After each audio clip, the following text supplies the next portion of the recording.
Ah, ito siguro.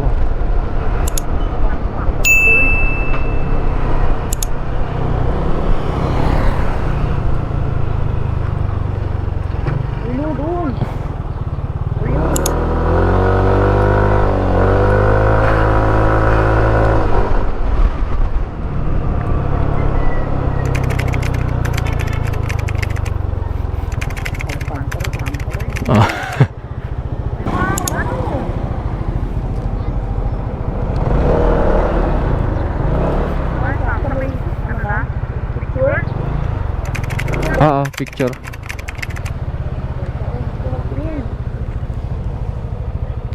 Ayan, ito na si Pops Mark Andrew Upancia Maestrado. Ayan, shoutout sa'yo Pops. Dito na tayo, papasok ng Apale. Salamat po. Ayan, Barangay Apale, Barangay Kamsur. Oy, salamat kay Pops Mark Andrew. Nasa ibang bahay si Pops. Talagang nag-sponsor siya ng panggas natin, mga kabarako. Hindi pwedeng hindi tayo makakarating dito. Salamat sa iyo, Pops. Ayan, ito na. Papasok na tayo sa barangay mo. Almost 2 kilometers daw. Salamat kay kuya.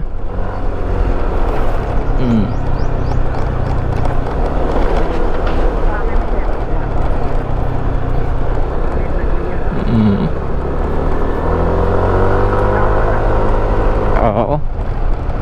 Kaya naman siguro ng motor.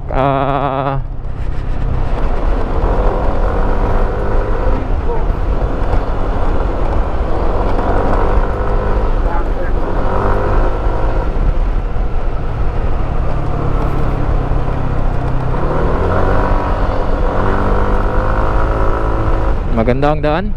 Maliit pero maganda, okay lang.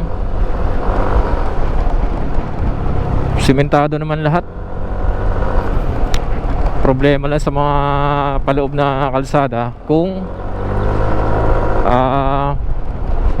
para yung maputik So Barangay Apale.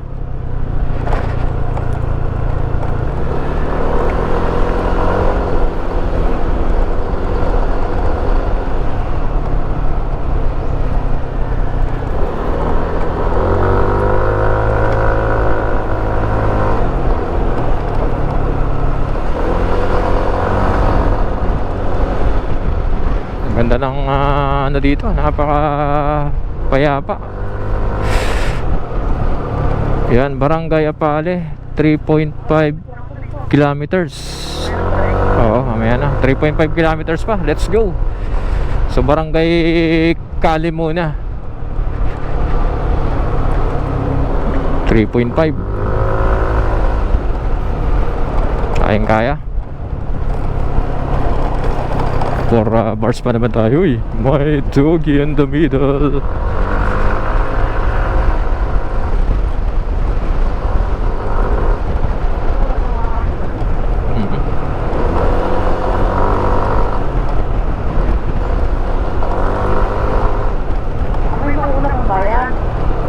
May isa pang barangay, 3.5 kilometers to. Uy, mga buwitre akalain mo yan, liblib pa talaga tong lugar na ito. Sila, yun yung mga kumakain ng mga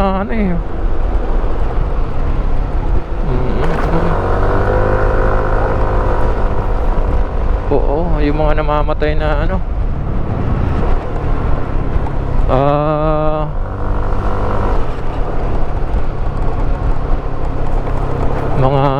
mga hayop ganyan. Kung gabi, oo nga. Buti nagpaumaga kami. Hindi na kami mapupuntahan itong mga lugar na ito gabing gabi. May mga distansya malalayo, mga kabarako eh.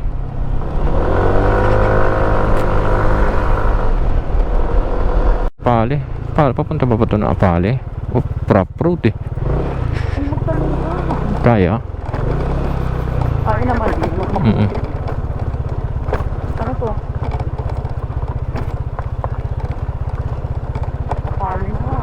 Apali na ito.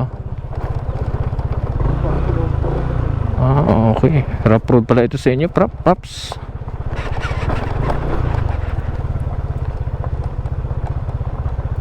Saan tayo mapunta dito? Mm. Hindi ko ba ang sentro nila? Mm. Kaya? Kaya? Sure ka? Mm. Ba ako? Kaya? Rough road ah. Magtanong ka muna. Ano pinaka-sentro? Paano ang sentro?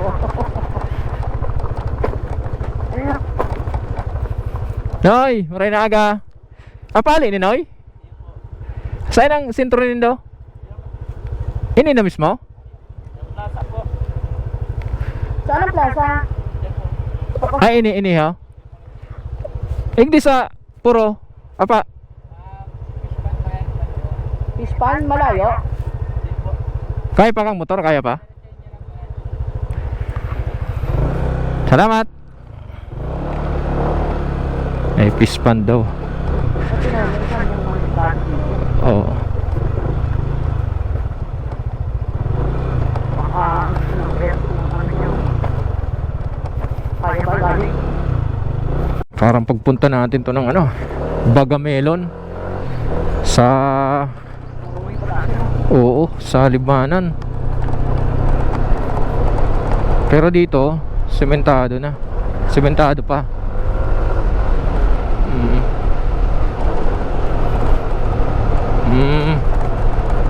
Pa isa-isa na ang bahay.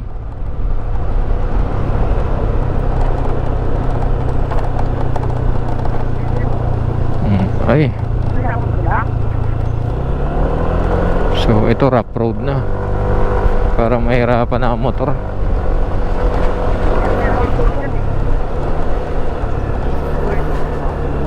Magkagabi dito. Para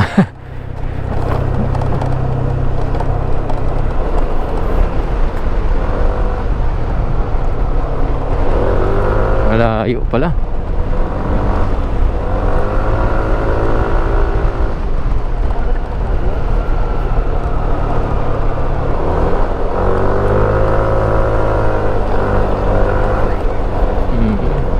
Di ba yan? Parang ano yan? Mga kubo-kubo. Oo. So hanggang dito na lang. Eto. May ilog. Hindi na kaya. Sabi niya.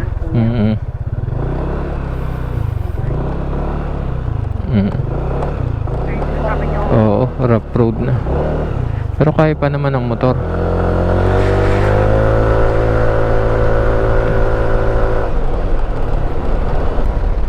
Alright, 9:30 na ng umaga. Ito yung mga lugar na first time na natin marating. Okay, thank you. So nandito raw yung plaza.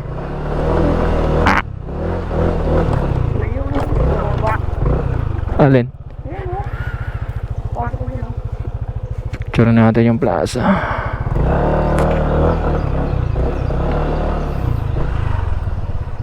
Eto.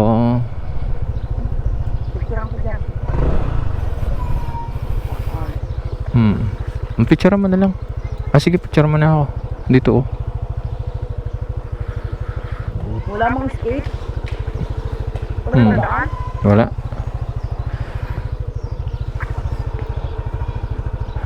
Baka may train. Ito na po yung sentro ng Apale? So, barangay hall. Dito po. Ano pong sadya po nyo? Nag-vlog kasi kami, tapos napadaan kami sa Ragay, nag-chat yung isang taga rito, Maestrado ang apelyido. Maestrado? Opo.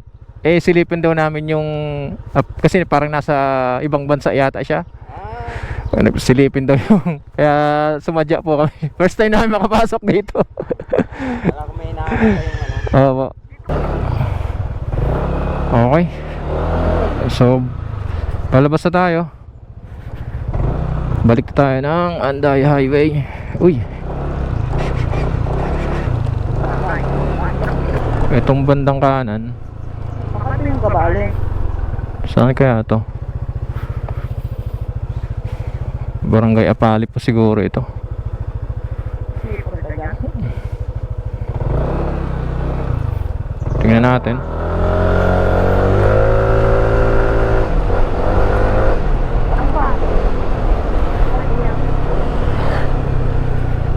Manoy Marinaga. Apali pa yun, Noy?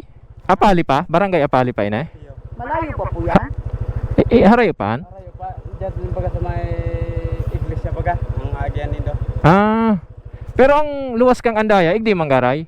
Iyo, Mabalik kami igde. iyo. Sige, salamat, Noy.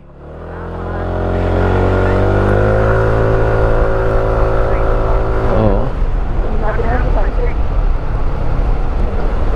Kasi yata mo ano yung nag-park?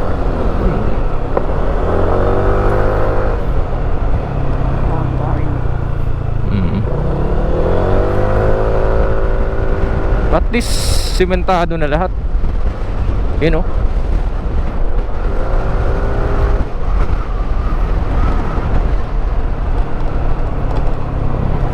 May mga bahay pa dito.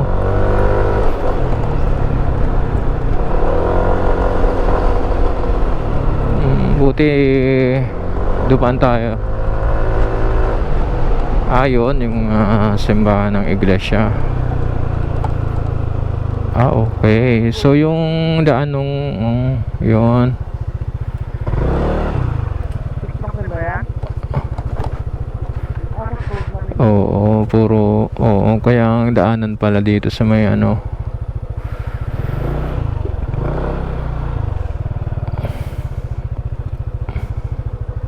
Sa may iglesia ni Cristo Church sa loob.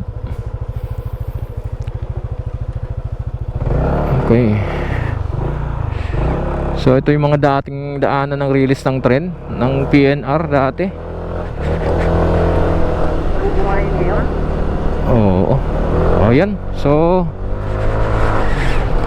halos simentado na rin lahat ng kalsada. Yan lang talaga madilim dito. Naalala ko nung sa amin din, grabing dilim doon. So at least malaking tulong tong mga ganitong mga infrastructure sa mga taga rito. Kasi hirap ng, alam yan, galing ka, laking probinsya talaga ako. Hirap ng pumapasok ka lalo pagka maulan, sobrang putik, grabe. Tatanggal ka ng sapatos.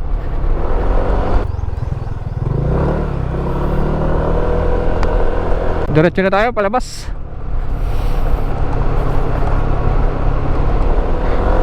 Uy, hirap fruit pala. Kalimutan ko.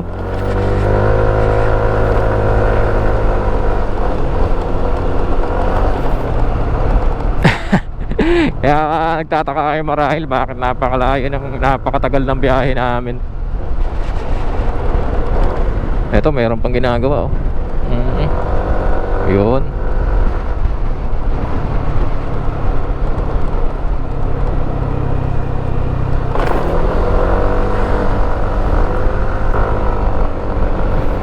Kadalasan yung nakapagpagawa ng mga ganyang bahay, yung mga permanent ring trabaho.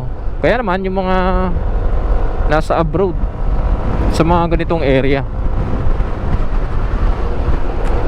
Tsaka yung may mga ari ng sakahan, mga niyugan, no? At yung mga nakakapagpatapos ng anak sa pag-aaral. Kadalasan dito sa mga probinsya. Hello.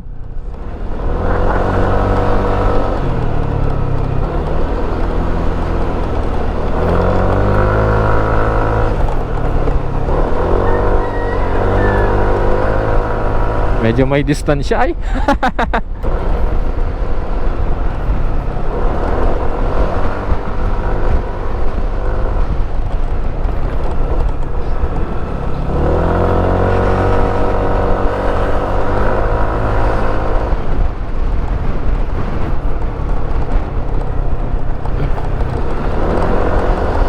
Alright, back to Andaya Highway na tayo.